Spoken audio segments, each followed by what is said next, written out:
सुबह की गुनगुनी धूप खिलते ही अरे वाह मम्मी, आप क्या लिख रही हैं? इस साल एक लेडी नॉवेलिस्ट ने नॉवेल राइटिंग कंपटीशन में फर्स्ट प्राइज जीता है, इसलिए मैंने फैसला किया है कि अगले साल होने वाले नॉवेल राइटिंग कंपटीशन में मैं भी हिस्सा लूंगी। लेकिन मम्मी, क्या आप सच में नॉवेल लिख सकती हैं? हाँ बिल्कुल, शायद तुम नहीं जानते कि अपने स्कूल के दिनों में मेरे लिखे ऐसे को हमेशा फुल मार्क्स मिलते थे, इसलिए मुझे लगता है कि मैं एक प्रोफेशनल राइटर बन सकती हूँ। क्या? अच्छा, तो मम्मी नॉवल लिख रही हैं। ठीक है, किस सब्जेक्ट पर लिख रही हैं? वो उसे सीक्रेट रखना चाहती हैं। मैं उसे जरूर पढ़ूंगा, पता नहीं वो किस बारे में होगा। मम्मी उसे लेकर बहुत एक्साइटेड है। कुछ धमाकेदार पढ़ने को मिलेगा। तो ठीक है, मुझे लगता है हम सबको मम्मी की मदद करनी चाहिए ताकि वो अपने नॉवल पर पूरा ध्यान दे सकें। मैं बिल्कुल तैयार हूँ पापा। हाँ केनिची के पापा क्या कर कुछ रहे हैं? नहीं, बस ऐसे ही टाइम पास। ऐसे ही टाइम पास मतलब? मेरा मतलब है तुम घर के कामों पर अपना टाइम बर्बाद मत करो। क्योंकि आपका टाइम बहुत कीमती है। और आप खाना बनाने की चिंता छोड़ो और जाकर अपना नॉवेल लिखो। ओह शुक्रिया, तुम सब लोग मेरा कितना ध्यान रखते हो। क्यों नहीं रखेंगे मम्मी, आप एक मशहूर नॉवेलिस्ट जो बनने वाली हैं। शुक्रिया शुक्रिया, मैं 100% कोशिश करूंगी, ठीक है?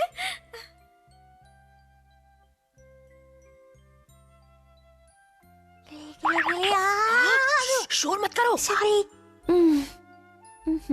मैं थक गई हूँ और कोशिश नहीं कर सकती। मैं नहीं लिख सकती, मैं कुछ सोच नहीं पा रही हूँ। ओह क्या करूँ, मेरे दिमाग में कुछ नहीं आ मम्मी रहा को है। क्या हो गया? डिंग डिंग डिंग डिंग डिंग। ओह मैं क्या करूँ, कुछ समझ में नहीं आ रहा। मम्मी बहुत परेशान है। हाँ मैं जानता हूँ। क्या लिखूं, किसके बारे में लिखूं? क्या नॉवेल लिखने के लिए कोई निंजा टेक्निक नहीं होती है? लेकिन राइटिंग के लिए ऐसी कोई निंजा टेक्निक नहीं होती केनिची। तो क्या तुम मम्मी की मदद नहीं करोगे? कुछ तो करो हथौड़ी। डिंग डिंग।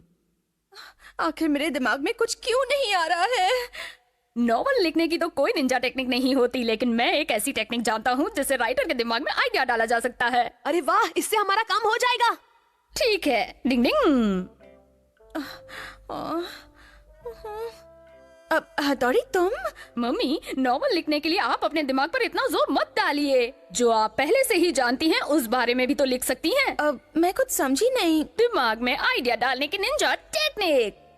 मम्मी, अब आप राइटिंग की दुनिया में खोने जा रही हैं और मम्मी अब आपके दिमाग में आइडिया ही आइडिया होंगे। देखो, आइडिया आने लगे हैं। अब आपका दिमाग आइडिया शायद मुझे कुछ सूझ रहा है।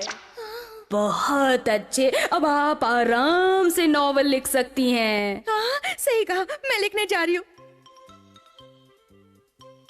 प्लान कामयाब हो गया। हाँ, लगता तो यही है। क्या लगता है, मम्मी नॉवल लिख चुकी होंगी? हाँ, कल रात भर उन्होंने नॉवेल लिखी है पापा। मम्मी आ गई। हाँ हो गया। मम्मी, क्या तुम्हारा नॉवल पूरा हो गया? क्या ये बात लो। है मम्मी। मुझे यकीन है कि आपने अच्छा ही लिखा होगा। पता नहीं, लेकिन मैंने अपनी तरफ से पूरी कोशिश की है। क्यों ना तुम लोग इसे पढ़कर देखो और फिर मुझे बताओ, तब तक मैं तैयार होकर आती हूँ। लगता है मम्मी ने सचमुच कुछ कमाल का लिखा है। जरा पढ़कर तो सुनाओ केनिची। मित्सुबा फैमिली के सभी सदस्य बहुत हंसमुख और दिलचस्प हैं। मैं अपनी कहानी की शुरुआत केनिची के पापा से करती हूँ। वो सच में एक बहुत अच्छे इंसान है। कुछ दिन पहले वो एक पोस्ट बॉक्स से टकरा गए। आपको यकीन नहीं होगा, लेकिन उन्होंने उस टिन के डिब्बे से माफी मांगी। ये तो कुछ ज्यादा ही हो गया। मम्मी को ये सब नहीं लिखना चाहिए था। लेकिन ये तो सच है पापा, तो छिपाने की क्या जरूरत है? हाँ पापा, हथौड़ी ठीक कह रहा है। देखते हैं आगे क्या लिखा है। मेरा बेटा केनिची सुबह देर से उठता है और फिर भागता हुआ स्कूल जाता है। अपनी क्लासमेट युमिको को बहुत पसंद करता है। अगर उन दोनों ने शादी कर ली तो उनका घर बच्चों से भर जाएगा। बाप रे, अगर किसी ने इसे पढ़ लिया तो वो मेरे बारे में क्या सोचेगा? ये तो बहुत मजेदार है। अच्छा आगे पढ़ो ना। अच्छा ठीक है शिंजो। शिंजो एक नंबर का पेटू है।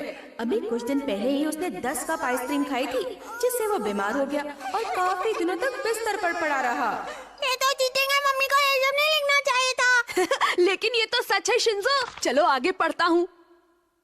और हमारा प्यारा डॉगी शिशिमानु, वो हाई वोल्टेज में खर्राटे मारता है। उसके खर्राटों से हमारे घर का सामान ठीक वैसे ही हिलने लगता है जैसे भूकंप आने पर हिलता है। लेकिन फिर भी उसकी नींद नहीं नहीं, ये खुलती। गलत है। मैं खर्राटे नहीं मारता हूँ। तुम तो सोए रहते हो, तुम्हें अपने खर्राटों की आवाज कैसे सुनाई देगी? वो तो मम्मी ने देखा, इसलिए उन्होंने अपने नॉवल में लिख दिया। पता नहीं मम्मी ने तुम्हारे बारे में क्या लिखा है हथौड़ी। देखो, मैं जानता हूँ मम्मी ने मेरी तारीफ ही लिखी होगी, सिर्फ मेरी तारीफ। हो सकता है तुम सही हो, अभी पता चल जाएगा। हथौड़ी सच में एक होशियार और अच्छा लड़का है, लेकिन बिस्तर पर सुसु करने की उसकी आदत से मैं बहुत परेशान रहती हूँ। ओह नो, ये सब लिखकर तो मम्मी ने मुझे और परेशानी में डाल दिया। अब क्या होगा? लेकिन ये सब तो तुम्हारी निंजा टेक्निक की वजह से है ना। डिंग डिंग, शायद निंजा टेक्निक का मुझ पर कुछ ज्यादा ही असर है, पर फिर भी मम्मी ने ऐसा क्यों किया? अगर ये नॉवल छप गया तो हम सब मुश्किल में पड़ जाएंगे, पता नहीं क्या होगा। तो फिर हम क्या करें पापा? डिंग डिंग डिंग डिंग डिंग डिंग। तो कैसी लगी मेरी नॉवल? वो असल में मैंने सोचा था कि क्या सोचा था तुमने? अभी कुछ देर पहले मुझे ऐसा लगा कि नॉवल लिखना मेरे बस की बात नहीं है, इसलिए मैंने फैसला किया है कि मैं उस कंपटीशन में हिस्सा नहीं लूंगी।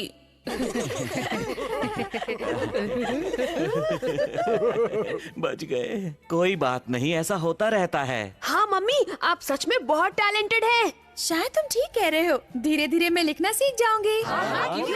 मम्मी, अगर आप ऐसे ही नॉवल लिखने की कोशिश करती रहेंगी तो एक दिन जरूर मशहूर नॉवेलिस्ट हो जाएंगी। डिंग।